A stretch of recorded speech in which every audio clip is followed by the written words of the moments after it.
Muito bem, eu agradeço o convite para estar com vocês essa noite para uma reflexão sobre Laudato Si. Bem, não se trata aqui de a gente ler a encíclica, muitos já leram, senão daqui para frente todos podem ler. E eu desejo, respondendo ao convite que me foi feito, fazer umas reflexões gerais que podem oferecer chaves de leitura, de compreensão da encíclica e da questão posta pela encíclica. Tem se escrito bastante logo que a encíclica foi publicada e praticamente se colocou em destaque que é uma encíclica verde, uma encíclica verde, uma encíclica verde. E ultimamente o Papa tem dito, corrigindo um pouco esta percepção de encíclica verde, que não é apenas uma encíclica verde, também é uma encíclica socioambiental, né?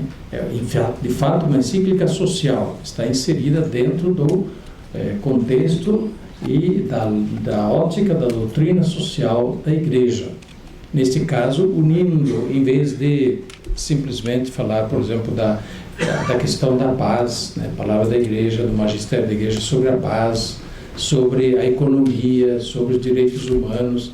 Está falando de tudo isso, mas a partir do enfoque justamente do ambiente, da casa comum, da natureza. Então, esta é uma primeira observação. Qual é, de fato, o objeto, onde o Papa quer chegar? Simplesmente a preservação da natureza. Só isto não, embora não seja pouco, naturalmente isso também e muito, mas o Papa está falando de uma ecologia humana, né? Ecologia humana, portanto a visão socioambiental que o Papa quer transmitir. Semana passada houve um encontro de prefeitos das grandes metrópoles do mundo inteiro, uns 70, entre os quais o de São Paulo também, e aí então, de fato, o Papa destacou isso, falando aos prefeitos, que se trata de cuidar dos dois aspectos da questão, da natureza e do homem. Não teria sentido apenas cuidar da natureza e descuidar do homem. É preciso cuidar do homem, isto é, o ser humano na natureza. E é evidente, a natureza, bem cuidado, porque senão nós descuidamos do homem também. Bem, deixo seguir algumas reflexões aqui para não divagar demais, a partir de algumas coisas que eu escrevi, publiquei, quem sabe alguns até leram, e espero que não se torne alguma coisa, vamos dizer, chata, porque isso eu já li. Não, eu brevemente gostaria de retomar alguns pensamentos a partir de artiguinhos que eu publiquei, seja no Jornal da Arquidiocese, como também um artigo no Estado de São Paulo. Então, uma primeira coisa que eu gostaria de pôr quais são, no fundo, os motivos da preocupação ambiental, agora falando mesmo da questão ecológica. Isso é relativamente recente no magistério da Igreja. Até o concílio praticamente não se tinha uma palavra ainda do magistério da Igreja sobre a questão ambiental. Ela começa a aparecer no concílio, de modo especial, na Constituição Pastoral Gaudium et Spes, concílio ecumênico Vaticano II, concluído há 50 anos. Mas ali ainda é relativamente pouco. Depois, o Papa Paulo VI já fala alguma coisa a mais. João Paulo II falou bastante, e quem mais falou foi Bento XVI, sobretudo no parlamento alemão, onde ele fez uma conferência aos parlamentares alemães, de fato, sobre a questão ecológica. E muito do que o Papa Francisco retoma aqui e desenvolve já está presente naquele célebre discurso do Papa Bento XVI no parlamento alemão. Mas também na encíclica do Papa Bento XVI, Caritas in Veritate, de 2009, aparece alguns parágrafos, para citar 48 a 52, parágrafos muito densos sobre a questão ambiental, onde mais uma vez Ali já o Papa Bento XVI coloca de maneira incisiva a preocupação com a natureza e coloca as questões-chave em relação à questão ambiental. E, é claro, o Papa Francisco, desde o primeiro dia, praticamente, do seu pontificado, já mostrou a preocupação com as questões do ambiente. Papa Francisco, o cardeal Bergoglio, tinha participado em 2007 da Conferência de Aparecida, e na Conferência de Aparecida a questão ambiental entrou também, se vocês olharem, ela está muito presente já no documento de Aparecida. E aí, é claro, o Papa Francisco já estava também bem, digamos assim, enfronhado dessa preocupação a partir da questão posta em Aparecida. Mas a escolha do nome Francisco pelo Papa tem a ver com isso também, quer com a preocupação social, a preocupação com os pobres, com a paz e a preocupação ambiental. E, no fundo, respondendo à questão que eu coloquei, por que a Igreja se preocupa com o meio ambiente? Então, há 3 questões importantes a serem consideradas. Por que a Igreja se ocupa com o meio ambiente? Primeiramente, a preocupação com o ambiente está em sintonia com a fé cristã. É consequência da fé cristã no Deus Criador. Como é que diz o primeiro artigo do nosso creio?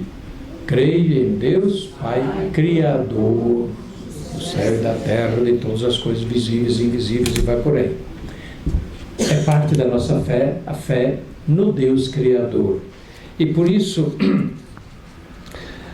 mesmo se nas teorias correntes atualmente existe a tendência a pensar que o universo é eterno, que o mundo surgiu por si mesmo, espontaneamente, que não há necessidade de um Criador, nós professamos a fé no Deus Criador. E, portanto, o que existe como criatura, que, portanto, não dá origem a si mesmo, é criatura, depende de alguém que deu origem ao que está aqui. Não precisamos entrar na questão da evolução, se tudo já está como hoje vemos, se tudo foi criado do jeito que hoje vemos, certo que não, a evolução é um fato, porém, e aí a evolução não exclui, se ela é compreendida bem, ela não exclui o Deus Criador, simplesmente porque para algo evoluir deve ter existido ou deve ter começado a existir, para poder evoluir. E mesmo quem vai pela teoria do Big Bang, tudo começou com uma grande explosão e aí etc. Bem, o que explodiu? O que pôde explodir? Algo que estava aí, é algo que tinha potencialidades já colocadas naquela origem, se é que é assim mesmo. Essa é uma teoria do Big Bang muito bonita, tem boas probabilidades, mas não está afirmado que ela seja a verdade a respeito da origem das coisas. E é uma possibilidade, mas não está afirmado de toda maneira que esta é a origem do universo. De toda maneira, com evolução e tudo, nós cremos no Deus Criador. A exclusão absoluta do ato criador, como a Bíblia diz, no princípio Deus criou o céu e a terra, requer um ato de fé ainda maior na ciência ou nas hipóteses sobre a origem do que a fé no Deus Criador. Pegaram? A fé, ou afirmar como certeza que o mundo surgiu do nada, requer um ato de fé, porque isso não é constatado cientificamente. Requer um ato de fé. Um ato de fé ainda mais absurdo do que crer no Deus Criador. Por isso, nós cristãos afirmamos Deus Criador e, portanto, também que a obra da criação tem um significado a partir de Deus Criador. Que nós, crendo no Deus Criador, devemos ter um certo trato com a obra do Deus Criador. Tratar bem. Não podemos destratar, tratar mal, o que é obra do Deus Criador, estaríamos desrespeitando Deus Criador, estaríamos desprezando a obra de Deus, se tratássemos mal, cuidássemos mal, etc., a obra do Criador. Então, esta é uma primeira razão. Porque a igreja se preocupa com as questões ambientais. É consequência da fé no Deus Criador. Não podemos descuidar da obra de Deus e dizer que nós queremos bem a Deus. Nós temos muita fé em Deus e que nós estamos coerentes com Deus Criador, desprezando a obra do Criador. Uma segunda razão, porque a igreja se preocupa com a questão ambiental, é antropológica e se refere ao lugar do homem em relação ao conjunto da obra de Deus. Nós também partimos desse pressuposto que ainda é de fé e que, mesmo não sendo de fé, é um pressuposto cada vez mais percebido pela própria razão, né? Não é preciso nem ser um pressuposto de fé que o homem ocupa um lugar especial e uma responsabilidade especial em relação ao conjunto da criação. Mas a partir da nossa fé, nós lemos que Deus colocou o homem no jardim para cuidar dele, do jardim de Éden, né, no conjunto da criação, segundo aquelas belas figuras que lemos nos primeiros capítulos do livro do Gênesis. Portanto, a nossa visão antropológica é esta, que o homem tem um lugar especial no conjunto da criação. E a ele toca uma responsabilidade de cuidado, de organização, de zelo pela criação. E por isso mesmo, o descuido da criação gera consequências morais. Gera consequências morais. Então, se o homem tem um lugar especial, uma responsabilidade especial em relação ao conjunto da criação, e se ele, em vez de fazer isto, faz o contrário, descuida, né? Introduz a confusão, o desarranjo no conjunto da criação, ele está assumindo uma responsabilidade moral. Portanto, a partir desta visão antropológica e a partir do conceito de responsabilidade do homem em relação ao conjunto da criação, o magistério da igreja se preocupa com a questão ambiental, justamente para que o homem se dê conta da sua responsabilidade e do seu papel e o assuma bem em relação ao conjunto da criação. Nesse caso, o homem colocado justamente como zelador, cuidador da obra de Deus, ele não pode considerar-se dono absoluto da obra de Deus. Ele é parte dessa obra, mas ao mesmo tempo cuidador, colaborador com Deus, né? Chamado a colaborar com Deus, e não é senhor absoluto, sempre lembrando que senhor é Deus sobre a criação e sobre o próprio homem, e por isso o homem deve dar contas a Deus sobre aquilo que faz em relação à obra de Deus. Devemos da terra ser cultivadores responsáveis para que ela continue a ser pródiga de bens para todas as criaturas de Deus que a terra abriga e o universo abriga.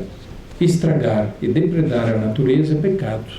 É pecado contra Deus e contra o próximo. A terceira razão da preocupação ambiental da igreja, do magistério da igreja, é social.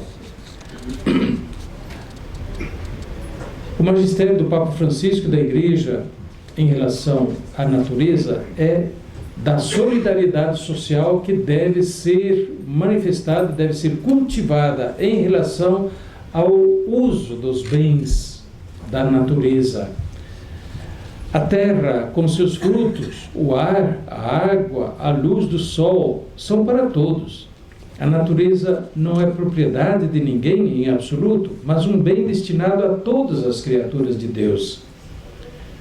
Esse é o princípio muito sólido no magistério da igreja, o magistério social, né? Toda a propriedade, em outros contextos, a igreja diz, da economia em geral, toda a propriedade particular deve levar em conta a destinação universal dos bens da criação. Os bens da criação não podem ter donos absolutos, né? Mas, de fato, considere-se sempre a destinação universal dos bens da criação. O uso egoísta e ganancioso da natureza é contrário à justiça, à solidariedade e à paz.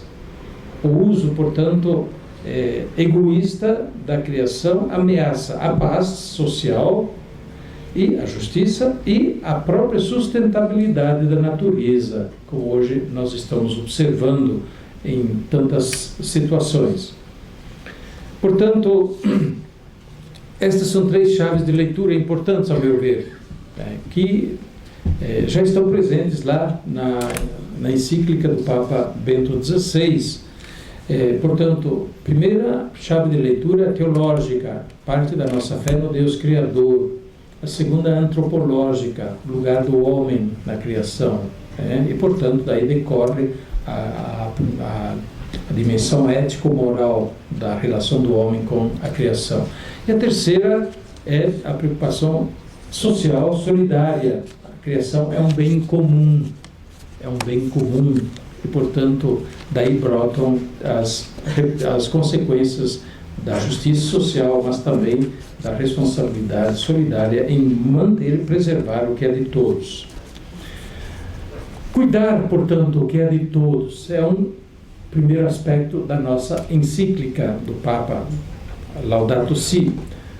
Como é que é o subtítulo? A gente fala Laudato Si, mas eu acho que mais importante é o subtítulo na encíclica para a gente compreender a encíclica. Como é que se lê com subtítulo?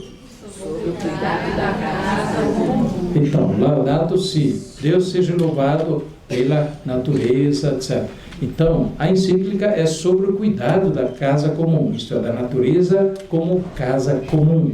Então, não é uma poesia, embora bonita poesia, né, de São Francisco, o hino da criação, como é que é o hino das criaturas, né? Cântico das criaturas.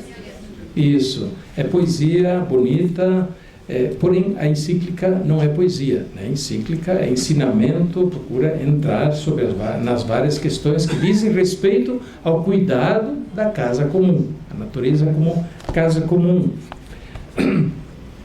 A questão posta, portanto, na encíclica interessa a todos, porque a casa é de todos, e todos precisam desta casa. Por outro lado, ninguém deve ser excluído desta casa. É a casa necessariamente destinada a todos. Não temos outra casa, embora alguns estejam querendo fugir para a Lua, para Marte, mas ainda vai levar algum tempo. Mas se chegarem lá, tudo bem. Aquilo também ainda é casa comum, porque o universo todo é casa comum também. E se tiver companheiros em algum outro planeta, ou alguma outra constelação, bem-vindos, né, companheiros, né, nesse imenso universo e casa comum do Criador, colocado à disposição de todos os seus filhos e todas as suas criaturas. Mas, por enquanto, é a Terra nossa casa comum, a natureza, de modo geral, tudo o que existe no mundo, né, e tudo que, portanto, abriga, hospeda, sustenta, encanta o ser humano e todas as criaturas que existem ao nosso redor. Portanto, o subtítulo da encíclica deve ser sempre olhado com muita atenção, porque ele dá, digamos, aquilo que se diz, né, no estudo de textos, né, o objeto formal, final, de que trata mesmo, né, de que trata mesmo a encíclica. O Papa quer chegar a este ponto, através das reflexões que propõe, que todos juntos cuidemos deste bem comum, desse bem global, que de um lado nos abriga, mas de outro lado depende de nós. O seu cuidado, o seu zelo e o seu uso depende de nós. A globalização, sobretudo da informação e do mercado, nos permitem hoje perceber melhor do que em outros tempos que o mundo, sobretudo o nosso planeta Terra, por grande que seja, de fato é uma aldeia global, como alguém já disse. Nele todos estão relacionados e dependentes no que acontece de bom e no que acontece de ruim, mesmo sem o saber.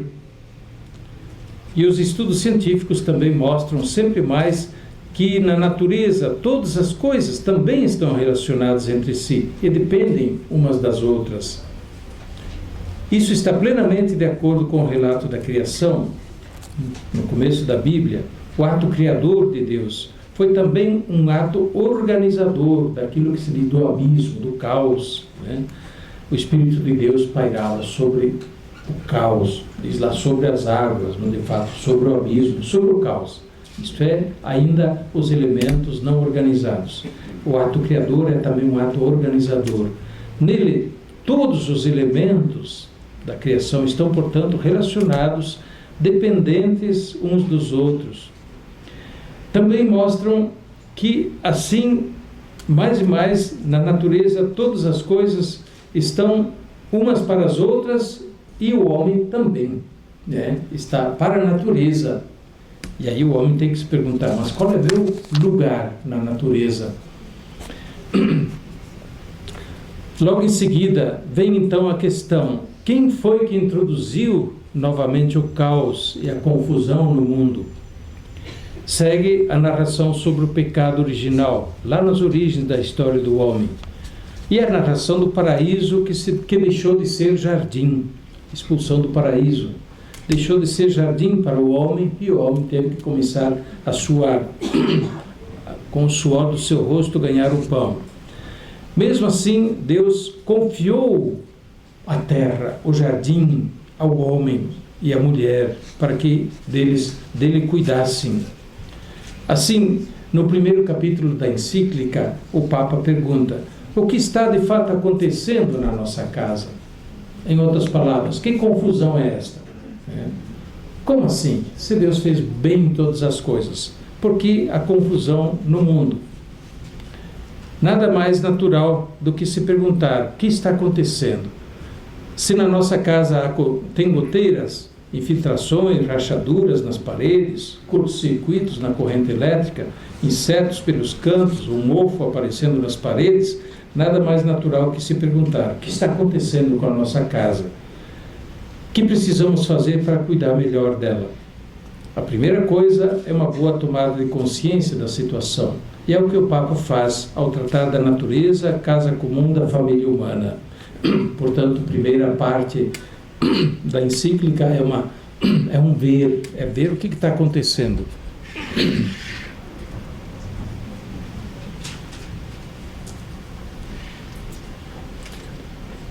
As considerações são aquelas que estão sendo faladas abundantemente, discutidas, divulgadas há tempos por muitos. Poluição do ar, das águas, do solo, mudanças climáticas que começam a mostrar sempre mais claramente as suas consequências, problema da água potável que, além de escassear em muitas partes do mundo, ainda está sendo desperdiçada, contaminada e empregada mal. E quem mais sofre com isso? Aqui mesmo em São Paulo, ameaçados pela carestia desse bem indispensável à vida, estamos aprendendo duramente que a água potável é um bem precioso, que precisamos cuidar melhor. Mas existe mais neste ver que o Papa propõe. A natureza está perdendo rapidamente a sua biodiversidade, a sua riqueza de vida, com muitas espécies em fase de extinção ou já extintas. E não é somente a natureza que se vai degradando. A qualidade da vida humana vai junto com essa degradação. A vida social, as relações entre os povos são marcadas por novas tensões e conflitos, em consequência, em boa parte já, de problemas ambientais. A própria paz fica, portanto, ameaçada. O problema do degrado ambiental já passou até os limites da atmosfera, lá no alto, acima de nossas cabeças, bem acima, já flutua uma imensidade de lixo cósmico, produzido por nós, pelo homem. Onde vão parar as coisas? Vão acabar caindo nas nossas cabeças, né?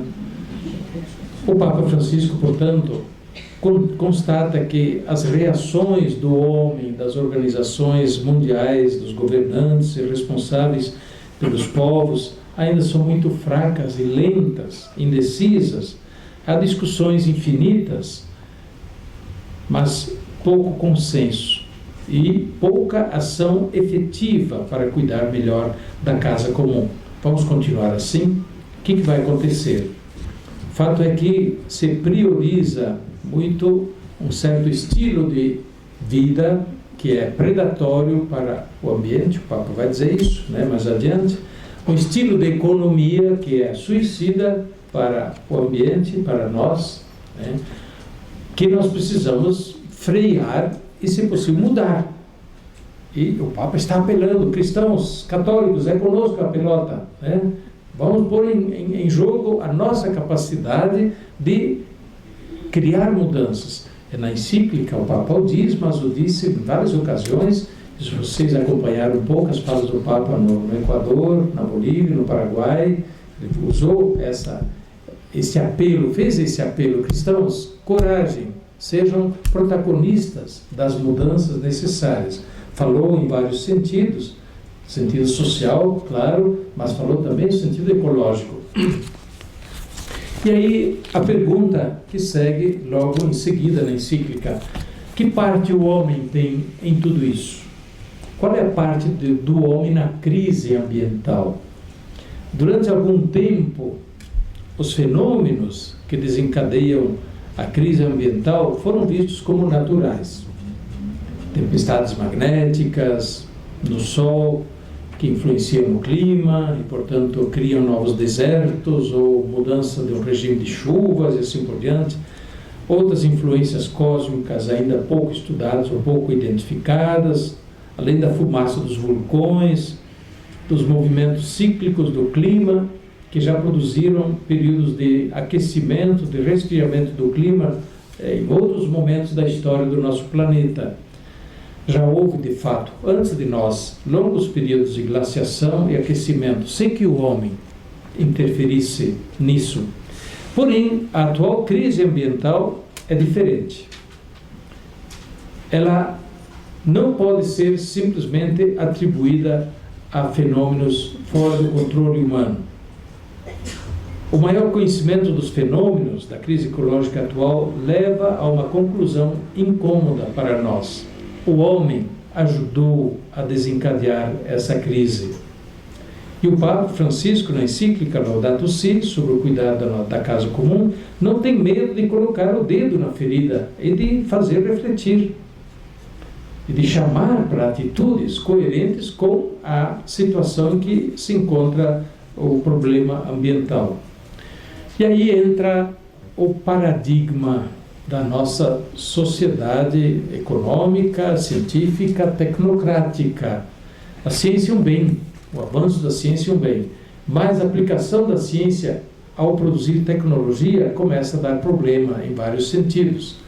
Fazem-se escolhas de uso da ciência na aplicação dos conhecimentos científicos que interferem seriamente no ambiente. E isso hoje o homem é capaz de fazer mais do que em outros tempos. O paradigma tecnocrático que domina a economia e o estilo de vida é causa importante dessa crise ambiental. A tecnologia representa um avanço impressionante do domínio do homem sobre a natureza. Ele permite realizar intervenções nunca antes imaginadas, não só no nosso país, né, mas na natureza. Nunca antes nesse país, não, nunca antes na natureza, no mundo inteiro. E assim, o homem hoje é capaz, né, tem recursos científicos e técnicos, né, de colocar o mundo a seu serviço de uma forma impressionante, né, de uma forma impressionante. Colocar o mundo a seu serviço. Que mal tem nisso? Não, colocar o mundo a seu serviço ainda não é o mal, né? Porém, de que modo põe o mundo a seu serviço? Esse é o problema.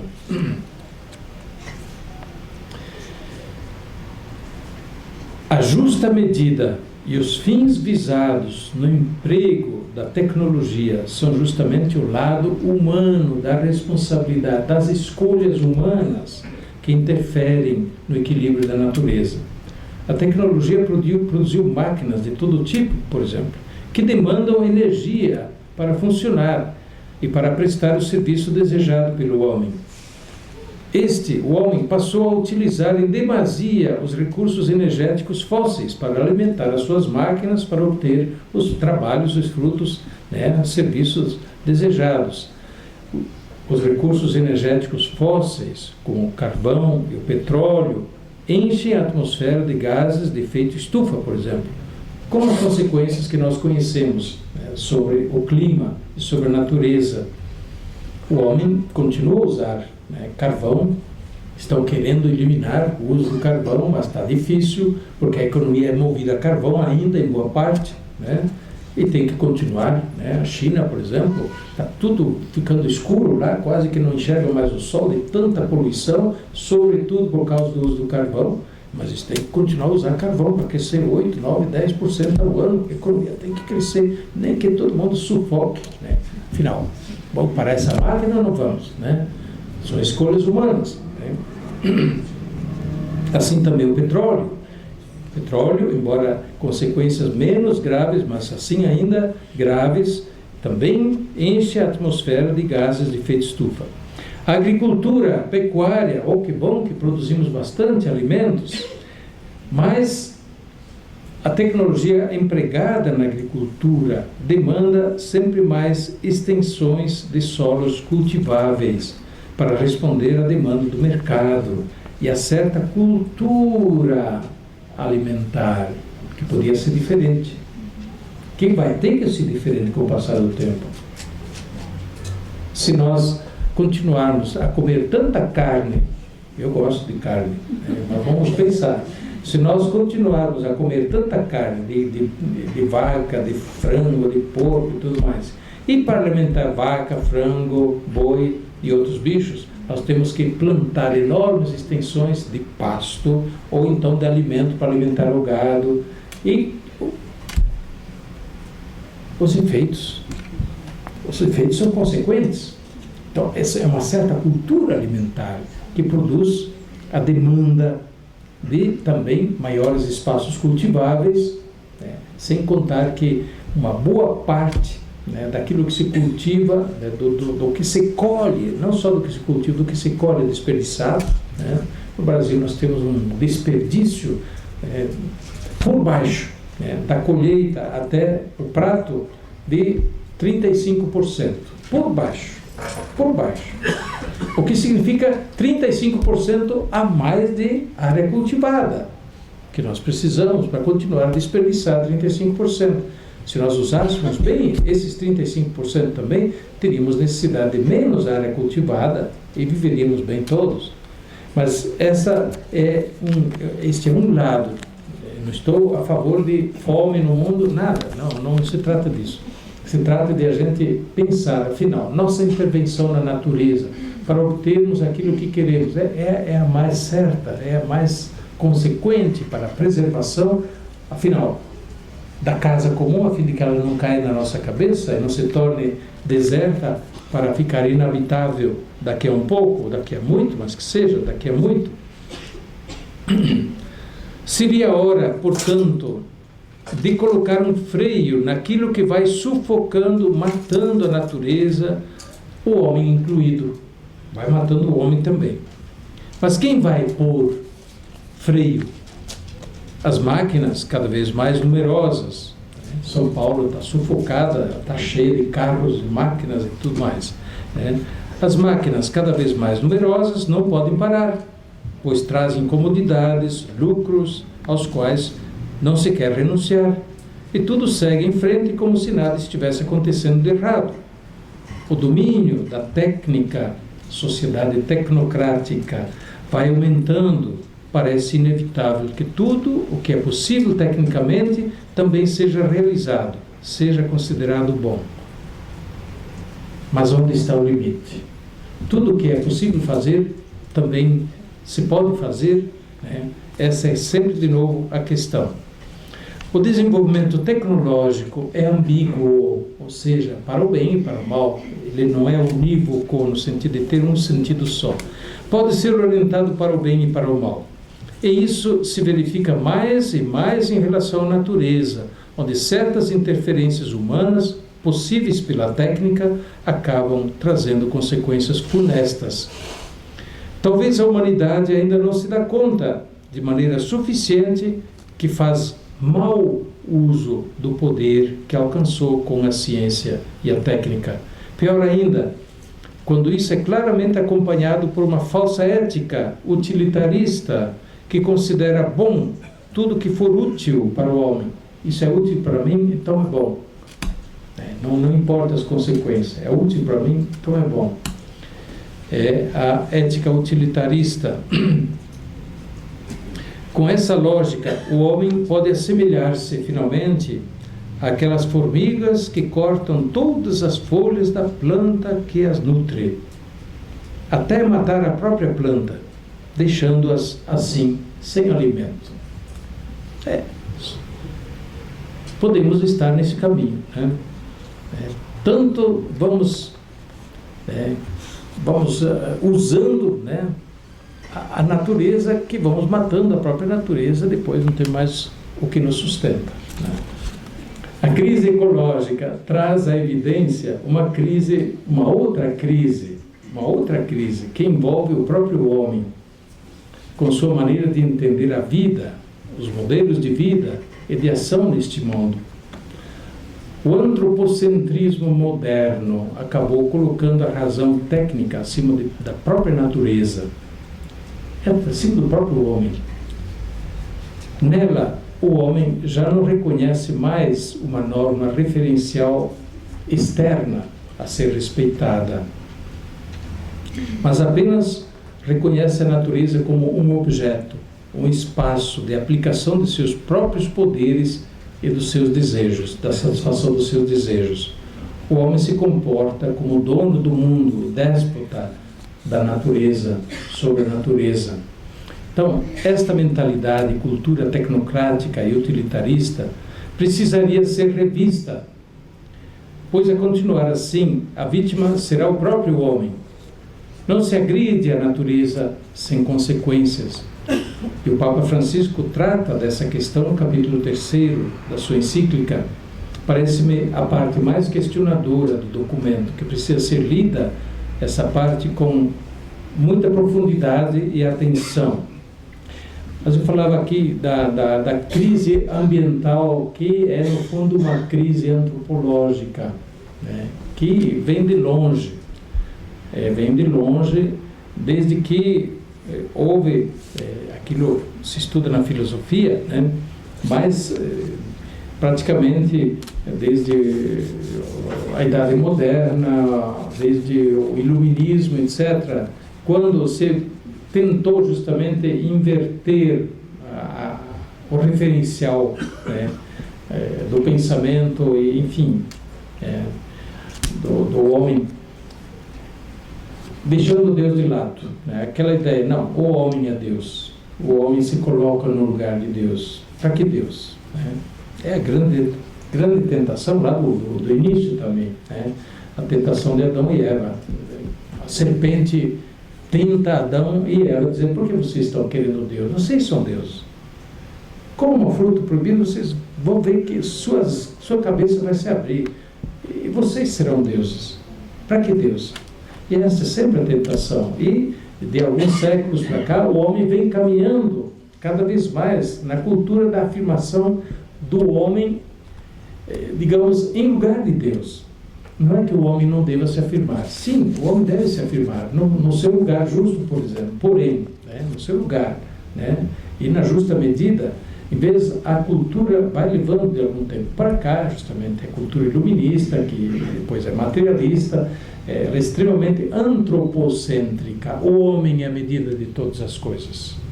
O homem é a medida de todas as coisas. E quando, não só o homem, teoricamente, mas o indivíduo, hoje nós estamos neste ponto. O indivíduo é a medida de todas as coisas. Cada um é a medida de todas as coisas.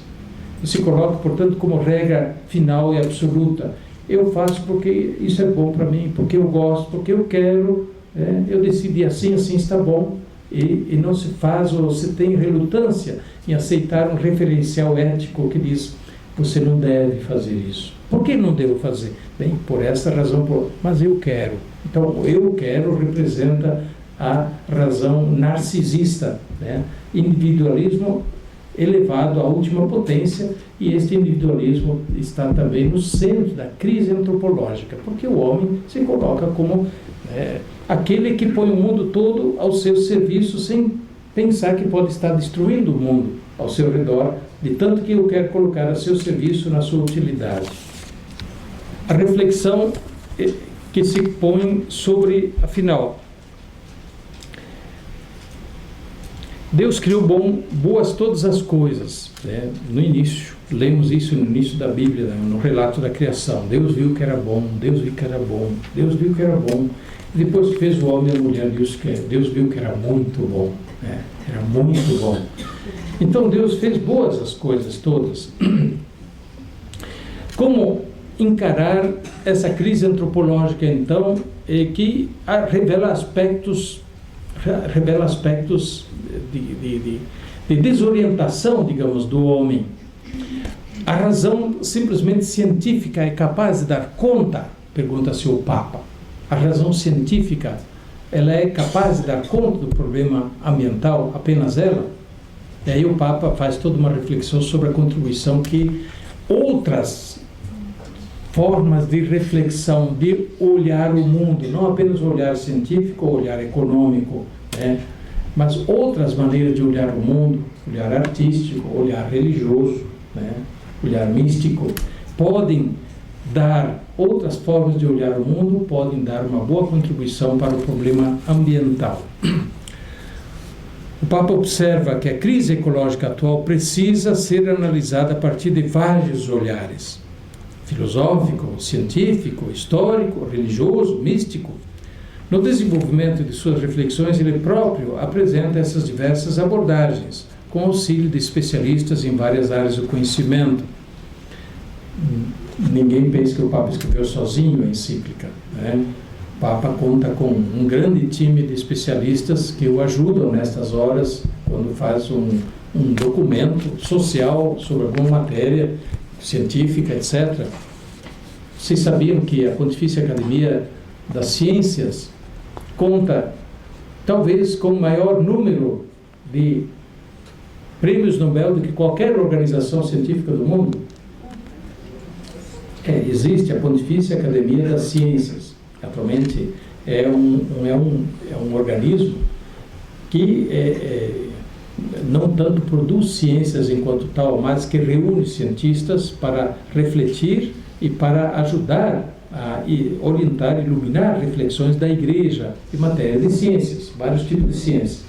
Tem em torno de 30 prêmios Nobel que são membros, né, da Pontifícia Academia das Ciências. E depois tem a Pontifícia Academia das Ciências Sociais, que também tem um grande número de gente premiada, de grandes cientistas. Pois é, com auxílio de cientistas, especialistas de várias áreas, o Papa faz abordagem também do problema ambiental. E ele próprio, como representante de uma igreja, de uma religião, pede que na explicação e na busca de solução para as questões ambientais não se deixe de levar em conta também a contribuição das religiões. A Igreja Católica, aberta ao diálogo com as diversas interpretações do problema ambiental, deseja oferecer sua contribuição a partir do olhar da fé cristã, que agora aqui tento expor brevemente, afinal, o olhar da fé cristã em relação às questões ambientais. Embora aqui já tenha acenado brevemente, então a nossa reflexão sobre Deus Criador e a obra da criação, que tem um sentido bom. O homem que é chamado a ser parceiro de Deus na criação, cuidador da criação. E aí vem a pergunta, mas o homem ele não é estragador da criação? Bem, o Papa ensina que a Bíblia e a fé cristã não justificam um antropocentrismo despótico em relação à natureza, desinteressado, desrespeitoso das outras criaturas. Se alguma vez assim apareceu, deveu-se a interpretações equivocadas do texto sagrado, porque existem aqueles que acusam que a Bíblia, dizendo que o homem é senhor da criação, que Deus disse, crescei e multiplicai, dominai sobre a terra, dominai, essa palavrinha é boa, dominai. Então a Bíblia é responsável pelo degrado ambiental. Sem dúvida, isso pode ter sido usado, sem dúvida pode ter sido usado, mas é erroneamente. No texto bíblico, a intenção de Deus não é dominar despoticamente, mas dominar no sentido de exercer um governo, né? Um domínio, um governo de zelo, de organização e de cuidado. Portanto, diante de Deus, o homem não é o único ser deste mundo que conta. Também o Catecismo da Igreja Católica ensina que cada criatura tem um valor próprio, que o homem deve reconhecer e respeitar, evitando toda relação desordenada com as criaturas. Se vocês quiserem depois conferir, Catecismo, parágrafo 339. A fé no Criador, único Senhor do mundo, levada a sério, previne contra o risco de adorar outras criaturas ou poderes deste mundo, atribuindo-lhes um reconhecimento indevido. Previne contra a idolatria, e toda forma de idolatria é geradora de confusão. A fé no Deus Criador, único Senhor do mundo, também previne para que não se coloque o homem no lugar de Deus. Que o homem não se arvore em Deus, né, o poder absoluto sobre o mundo, para assim justificar sua ganância, sua vontade de poder sobre as demais criaturas. Afirmar que Deus é Criador não implica em dizer que todas as coisas existem hoje do mesmo jeito que Deus lhes deu origem, né? A evolução é o princípio inerente à natureza, sobre isso eu já falei. Mesmo se a fé judaico-cristã ensina o respeito e a admiração pela criação inteira, esta mesma fé separa claramente as coisas. A natureza não é divina. O mundo e Deus são diversos.